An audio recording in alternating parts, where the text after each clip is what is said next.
Good evening, everybody, and welcome to Musings of a Writer, where we feature interviews with experts and enthusiasts in the entertainment industry.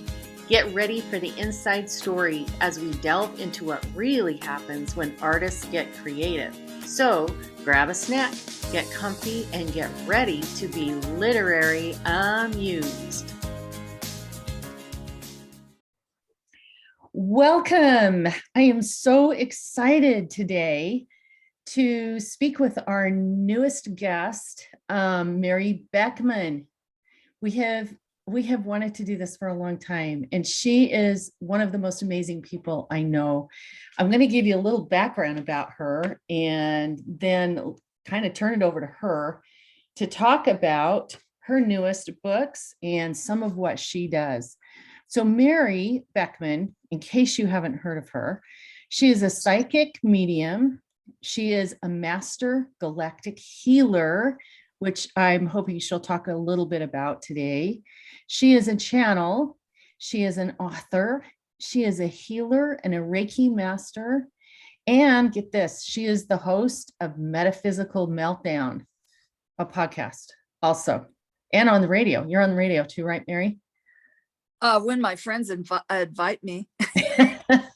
Well, I am honored to be your friend, and I'm honored to invite you and have you accept. So from one end of the country to the other, Mary, welcome to Musings of a Writer. So I'm going to just kind of turn it over to you and see if there's anything you want to add to that bio list, and then we'll start asking questions. No, I think you said pretty much everything. I'm pretty excited. I heard a lot about myself. As you can tell, she is also very humorous. Mary is hilarious. So one of the things I wanted to kind of help people that don't know anything about this, because this is a writer's community that's listening in, and a lot of people want to know, how does someone that is, fun to be with, funny like you, kind of down to earth, and just, how did you get involved in the metaphysical community? Well, talk about a lot of funny people. Well, I used to be a florist, and I was a florist for over 20 years. I forget how many years it actually was, but that takes a toll on your body, and I just couldn't do it anymore. And so I began to develop my psychic skills and learn how to be a medium and learn how to channel, taught myself how to do that. And I've always been a person who loves to write. I've written books in the past, and I just like to amuse myself by writing little stories and little funny things, just to make myself laugh, basically. So I switched over to doing this type of job where I could help people. I found myself helping people in the flower shop, and that's not really okay. I'd be holding space for folks that lost their loved ones, and I thought there's got to be a better way than standing up, and I have a foot issue. So that's how I started about 22 years ago, I think. And have you always been intuitive your whole life? I think so. I used to know stuff when I was little, but like most kids, we do. And then people get pretty excited, or else they really don't want you to tell their secrets. So I kind of cooled it a little bit. I mean, I would know stuff about people and I just blab it, which is sometimes not so good. And then I would have feelings. And of course, being empathic, I mean, everybody's intuitive, and some folks are very empathic. So I could feel people like crazy. I could feel family and family friends and stuff growing up. So, talk to trees and hung out outside, that kind of thing. So yeah, I would say I've always had it, but some of the skills I have now had to learn how to do them so that our own energy doesn't suffer. Right. Because if we continue to give and give and give without replacing back energy, or without armoring, it becomes difficult for our own human body to handle it. So, right. And so what would you recommend to someone that may be suffering from something like that? Like, what would you have them do or suggest they do? Oh, I would say just do a good armoring every day. I use the violet flame. And so I bring the violet flame into my heart, and then I pull out and I see the violet flame in my heart. And then I add a soccer ball around my heart, just shape. You just want the shape. And then you pull out again and you notice that you have the violet flame in your chest. And then just enlarge it again. You have the violet flame in your body. So you just imagine yourself being a big old amethyst. Each time you do that, and there's 3 times to do it. So heart, body, and then energy field. So you just have to think about 2 or 3 feet out. That's all you have to think about. Your energy field might be bigger than that, but just think about it about that big. And then just turn that part of you violet, add the soccer ball, and then you can just say armor after that. Do that for maybe a week, where you do the 3 positions with the soccer ball. That's just a shape you want. It's harder for stuff to attach. You just don't get seen. You're just unseen at that point. So stuff doesn't attach as much. You don't get so many people's wild and wily emotions on you. That's such good information. And you teach this to people and provide guidance through your readings with this stuff. What was it that prompted you to write your book, The Art of Your Energy? Well, I thought I was writing something else, actually. I thought I was writing some sort of a metaphysical book. I didn't really have a clue. So I just kept writing because I sit with spirit. Spirit tells me stuff. My guides tell me things. They comment on my life or what's going on the earth or in the world somewhere. So I had a lot of that. I had lots of notebooks. I'm just a copious notebook producer. And then I actually took your class about how to write with spirit. And now I have found it to be so easy. And I have a group of beings that I write with. So the Art of Your Energy came about because I was sitting in a class and I understood what was going on with me, that I had a healing modality inside myself. I had no clue about this at all. I saw it in its entirety. All of a sudden, boop, my guide said, this is what you have. It's time to get it out. And you can give it to other people in healing situations. You can also teach people how to do it. And so then I began to work with these codes, which are just little images. And the images come from me and I can release them from me into a person. And it makes a lot of difference in their body, mind, spirit, and emotions. There's 33 of them. And they just run the gamut. They're all different types of things. But I had to learn how to use them. So I had to learn how to hold them in my body when they were activated. And that took a lot of energy, took some time. And now after a couple of years have passed, I know how to use those very well. And I've been bringing through the rest of them for a total of 71 now. So it's going to be in the next book called Art of Your Energy 2, The God Sphere. That's incredible. And it's such an incredible gift to the people that you work with. If you haven't had, I'm talking to those that are listening, if you haven't had Mary's codes given to you for healing or for, emotional, spiritual, or mental or physical healing, you really are missing out because they are incredibly powerful and they work. It's crazy. They work. So tell me real quick, Mary, tell me about the lock and key or that advanced zero pointing that you use. Sure, that came about in this second book that I'm working on now. So I would regularly ask spirit, why do people, why can't everyone achieve healing? I guess is what I would always say. Spirit, why can't they get better? Because some people just instantly get better. For example, let's just say you break your leg. You go out, you break your leg.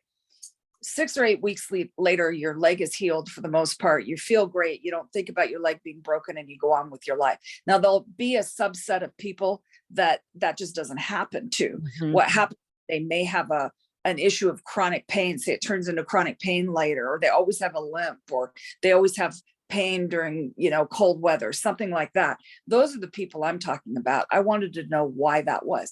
And Spirit told me what the issue was a thought, a belief. Something might have happened earlier, maybe something past life you pulled through. And so they gave me this lock and key situation. So it contains 2 codes. One is 0 point.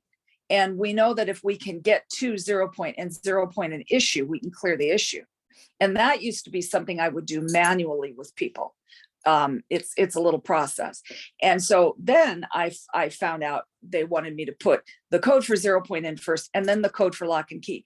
Well, lock and key has 10 parts. You don't get lock and key unless you need it. It just doesn't even come up. That's how these codes work. You wouldn't get a code if that's not what you were working on that day. So if lock and key comes up, you have one of those 10 issues. All of it came in spirit. Spirit gave me every word, every release, everything to do with lock and key. And to me, it's just fabulous because it goes back to whatever the original stuff is that's your issue. For one of them is burdens. Did you grow up around people who considered life, their work, their family, anything a burden? Mhm. So what we grow up around with, who we grow up around with, oftentimes those are the thoughts we have in our head. So we might have burden as one of the issues, and I think that's at number 10. So they all have a whole bunch of stuff in it, and that's run by my guide, Saint Joan of Arc. So if someone comes to you for a healing session and they know that they've got some issue that they need help with, are you the one that receives these codes? You know, like you just said, they know, you'll know what code it belongs to them. If it needs to be there, it'll go to them. If it doesn't need to be there, it doesn't come. You're the one who receives that information and then you pass it on? Or how does that work?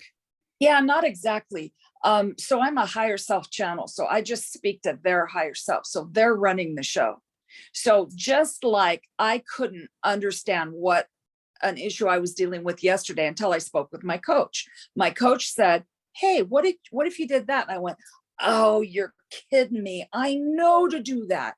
But us humans can't see that kind of stuff. We just can't see our own stuff." Right. So you guys don't want my opinion on what's going on. You just don't. We want to go to your higher self or your I am presence, something about you, and you will tell me what it is. And so I will understand which code you need because you told me. And so when I go to that code, lock and key, people will go, "Oh my gosh, that's totally it. I never thought of it that way. That's exactly it." And so that's why I always like to listen to guides or spirit or higher self, because otherwise we're just guessing because we're just humans. Right. Okay, that makes sense. So then when you teach your courses, because I know you teach courses from the Art of Your Energy book, and I suspect the second book as well. Do Yes. you teach your students or those that are interested in how to do this themselves or to do it with others? Yes. And that's what's cool about Art of the Energy, because if you think about it, it's like Reiki. Exactly. Because once you get done with the class, you have those codes because it's passed in a way called a boost. Mhm. And so once you get them in you, then you can go to the code board all day, every day, and say, "So, holy ones, which one do I need?" I just tap into my higher self. I come into my office, I look at the wall where all my codes are, and I just say, "Okay, body, what is it you want today? Body, mind, spirit, emotions, what do you want?" And through my higher self, spirit speaks to me, and I know which codes. And sometimes it's a surprise. I remember one point last year, it was grief for about a month. All I got was that grief code. And that was exactly what I was going through. I had to just blow that out of me. And so lately for me has been these really peaceful Pleiadian healing codes. That's been really important for me. But for other people's, it could be whatever it is they're dealing with. Also, these new ones are for dogs, little kids. Gosh, the one I love the very best is called the Codex. And what it has to do with is your third eye. And so if you use the Codex in your third eye, you can connect up with the Akashic records and understand who you've been before. Oh my gosh, that's so powerful. It's a good one. I love it. And people can feel that one. I mean, some of these are real movers. You can feel movement moving in your body. That one there, you feel it enter your head and it's just kind of woohoo there for a second. It's pretty awesome. So I know you mentioned before when we were talking that you have the original codes that you received, and now you have the God Sphere codes. Are these Codex codes part of the God Sphere, or what is the difference between the two? No, the God Sphere is a battery. So what happened was I needed to do some writing, and I needed to get out of my house for about 17 days. So I called 4 sets of friends and said, would you mind a house guest? And I was I there don't remember that call. you're you're a little further that the Subaru can't really get to you, but so 4 of my really specials said yes. And so I came in, I was just a house guest with them. As I knew these codes were coming in, I went and sat in the most incredible elven chamber, which is a chamber that one of my friends has in his house. Jeff and Billy, they have this elven chamber. I laid down in the elven chamber and all kinds of crazy stuff happened. I drove home to my friend's house, and doggone it, I understood work I'd been doing for 4 years and didn't even know what the heck I was doing. Oh, So wow. I was doing that zero pointing stuff, but it had to do with this thing I call the Stargate. I didn't know it was a Stargate. I've been building Stargates all across the country. I didn't know what it was.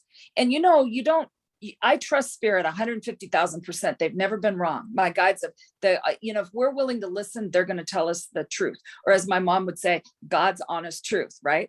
And so I listened to them. I did what I was supposed to do. And I got to a point I could actually see the whole thing, because it's not like they're going to tell us the whole thing all at once. And I like it that way. I like to know by steps. So anyway, here I was in this beautiful town up north, and I understood how to use that. And they came up with the word Nirimakusu.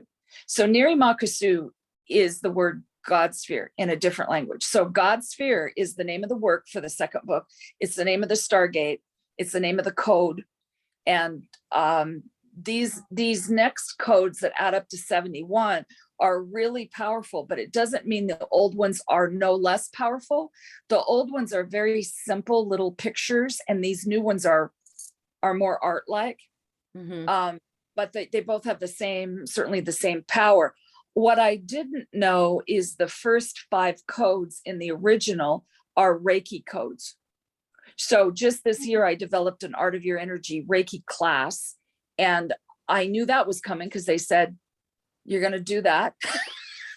And as I was writing the class, because I wait till the last minute, because they just tell you, I wait till the last minute, and they said, yeah, those 4 first codes are your Reiki codes. What?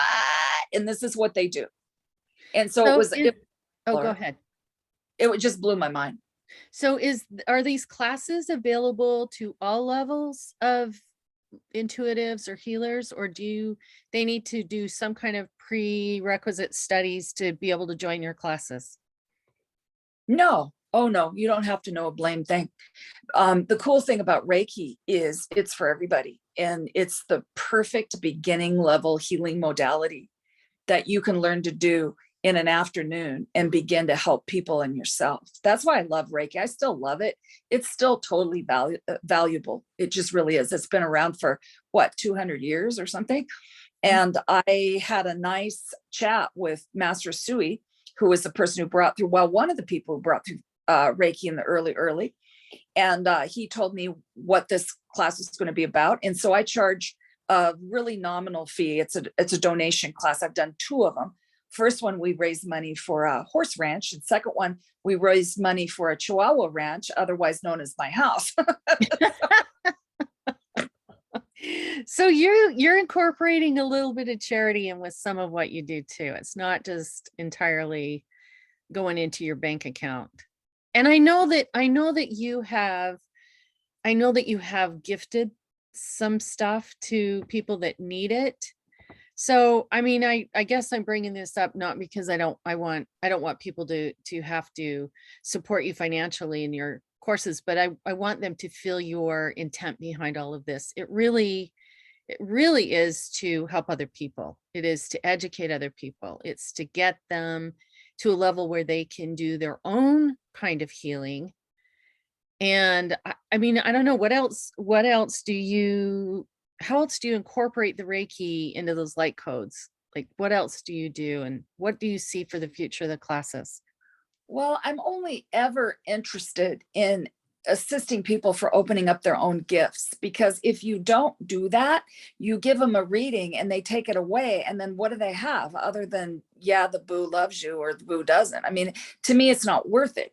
So anytime I ever work with people, and you do the same, I know, is that they have tools when they go away to help themselves. And that's what these classes are really about. That's why that Reiki class is by donation, because I learned from my Reiki master that everybody ought to be able to. This isn't like 200 years ago when it was like $10,000 or whatever to do Reiki. If you guys look that up, that is true.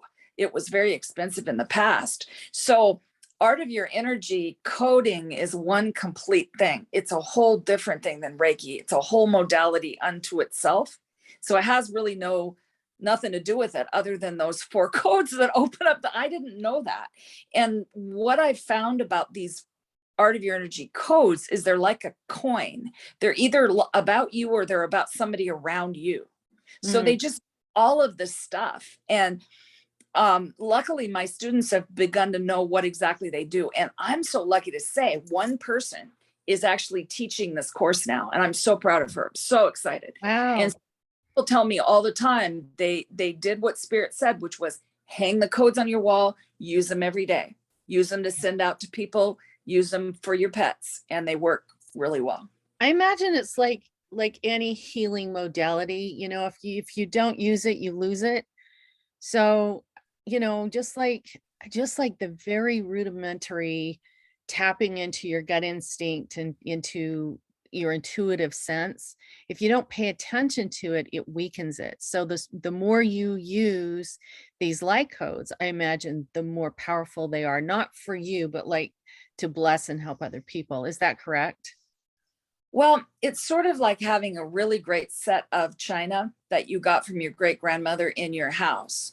And on really special days, you bring it out to use and you're so excited about it. It works great. It's so pretty. It's the same thing like having a Reiki or an art of your energy skill. It's always right there in your cabinet. And when you bring it out, people are excited to see it. So it doesn't ever really go away. Once it's in you like Reiki.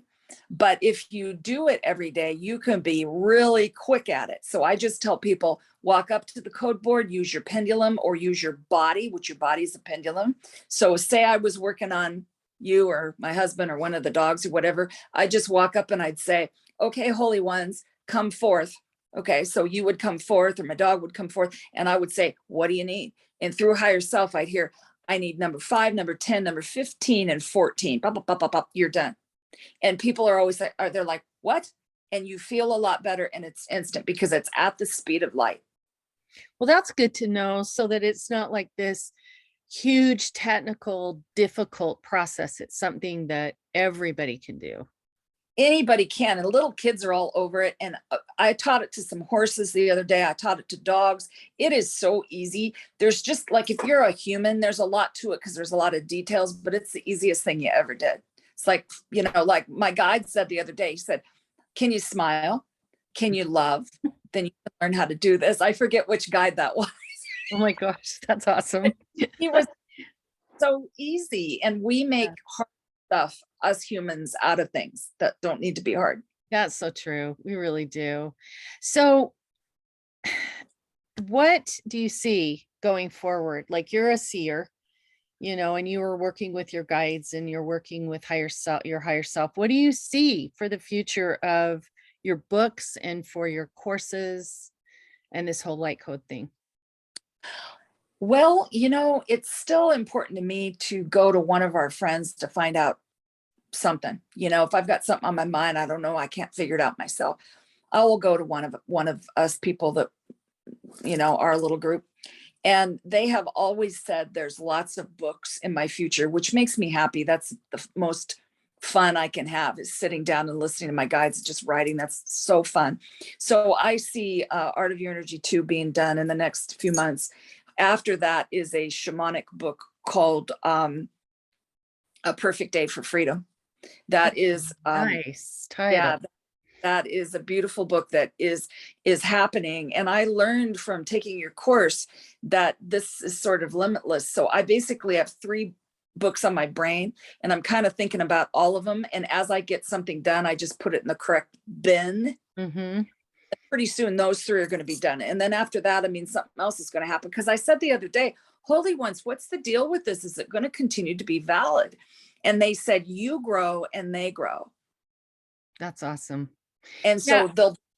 I like what you're saying about the writing piece of it, because a lot of people have really good thoughts and good things that they need to share with others, but they're afraid to just put down their thoughts on paper because they think they have to be professional writers or are professionally trained or have had, some kind of incredible editing experience or something, an angel sit on the bed and dictate to them, whatever it is.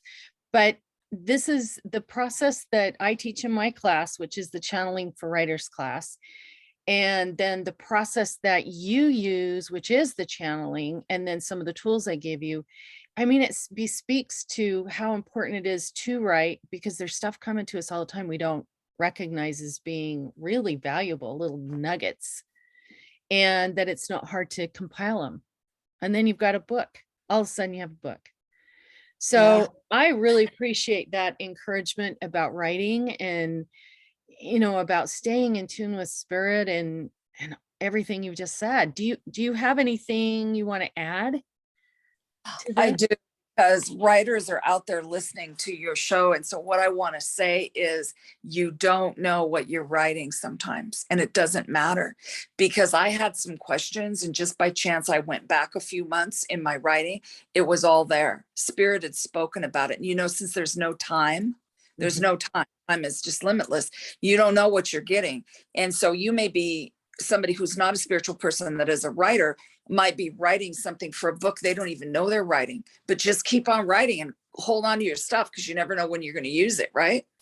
Exactly. And how do you, like, somebody who is like, I think I may have channeled this, what can you give us a description or kind of help us understand from your perspective what channeling a story or information feels like? Sure. Oh my gosh, it's great. So I work with 4 guides, and I do a combo of hearing them in my ear, channeling them when my brain is over to the side. It'll just come out my pen. They also do pantomime. So it might look something like, Holy Ones, this paragraph is not working. They'll say, 4th line, 3rd word, swap. So it's just a matter of ultra trusting why you have the beings in front of you, you do. And if you can't see them, hear them, feel them, know that they're there, they're still going to come through anyway. You're going to just think you're having some really great ideas that day. Right. I think that's true. That's why we teach, just write everything down, even if it's just one silly word like orange. Just write it down, because you don't know where that's going to lead. And like you said, that may be the first phone call, and then all of a sudden here comes another spiritual phone call, and off they go to the races with more information about that orange. And or the other whatever it is. Yeah. You just got to settle your chili down, because what if you miss it? What if you dream it? Or then what if you're sitting there with your guides and they're giving you so much stuff you can't keep up? What if you miss it? Well, the average human is going to have a cow. Oh no, I missed it. Oh, that was so great. All you have to do is say, can you repeat that? Right. Exactly. When I'm awake now and I can hear you, the volume's up. What did you say? Yep. That's a good point. That's a really good point. Well, do you have anything else you want to say to the listeners? This is a pretty broad audience of people that really share just the commonality of writing, but I know we all have also another commonality, and that is intuition or instinct or sixth sense or gut feeling, whatever you want to title that or label that. We all have it. And that's part of writing, is being able to listen and interpret that. So you, with all your wisdom and all your connectiveness with a spiritual, with spirit and self, what do you recommend? Or do you have anything else you want to say? Yeah, I'll tell you what I recommend is, don't doubt yourself, because what you guys don't know about me is I never went to college. I never really learned how to write. I just wrote because it feels good. Wow. And so I currently my 5th, 6th, and 7th book. And Mary's writing is phenomenal. I mean, I've read all of her books, and she seriously, you would never know she hasn't been trained through an educational system. Or what? That's good, though. That's a good editor. Yeah, it's true. That's a whole other topic. It is. And what I don't have is I don't have perfect punctuation, but what I do have is an ear to listen to how it goes together. And so as long as you can get it down on a piece of paper, everybody just know that you have support around you. You can find an editor, you can find a great publisher, and then what you know is something good, somebody out there can make it great. So just don't doubt yourself, and just doing it. Keep writing. And the thought just came to me too, is when you're inspired and you get, like I've always said, my books, I didn't write them. They came from another source, again, a higher source. But when it goes down onto paper and it has to go to an editor, I believe in my heart that the editor that is meant to edit that work will tap into it just as strongly as you did and be able to edit it in the way that supports whatever it's meant to be, Yes. So you're absolutely right. Well, Mary, how do people get a hold of you, and how do they find your classes, and where do they get your book, and where do they go if they want to have a personal reading? The best place to find me is marybeckman.com. That's my website. You can see about classes there and what I'm doing. I then have people text me. So my phone number's on there. People text me and get a reading time if they want to. Classes for Art of Your Energy is about once a month. I took a little bit of time off here and there, but it's time for another one, I think, next week. So, and then Reiki will come back again. So, but what I love to do, my thing that I love the most is a group on Facebook called Hands of Light. That is a group that my friend Maggie Mukherjee and I created a few years back, and it's for people who are ill or struggling in some way. And we allow people to put their name and what's going on with them up on the page, or up on the up on the page. And so you just need to have the okay of whoever you want us to pray and do healing for. They have to say okay. And we don't do anything like politics. We don't get into anything other than how can we support a person through prayer and healing, and a lot of encouragement. And there's 1,300 plus people on there, and we all know one another, and they all take part. It's just really beautiful. And so if you need support, please come to Hands of Light. It's a closed group, so you have to ask to get in. We'll let you in. It's pretty easy. But if you need a reading, please get a hold of me at marybeckman.com. You can find me at Facebook under Mary Beckman. It's my husband and I on there. And And your book, can they get your book on your website? Yes. Okay. And I know that the book is published by my same publisher, which is Dose Blant Publishing. Her books are there. Okay. Yes, anything else you need to add? Otherwise, I'm going to say thank you so much for all of your wisdom and sharing everything. Well, God bless you for having me. It was really fun. Thank you so very much. Good energy. You're welcome. You're welcome. Oh, super good energy. So don't forget, if you haven't had a reading or you haven't read Mary's book, definitely go on her website and get those. You will not regret it. And we'll talk to you again next time. All right.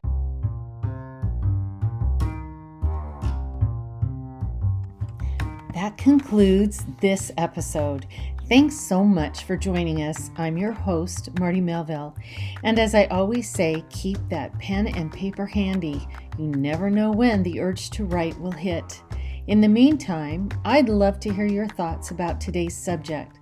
Send your questions and ideas to musingswriterpodcast@gmail.com. That's musingswriterpodcast@gmail.com. And don't forget to join us next time on Musings of a Writer.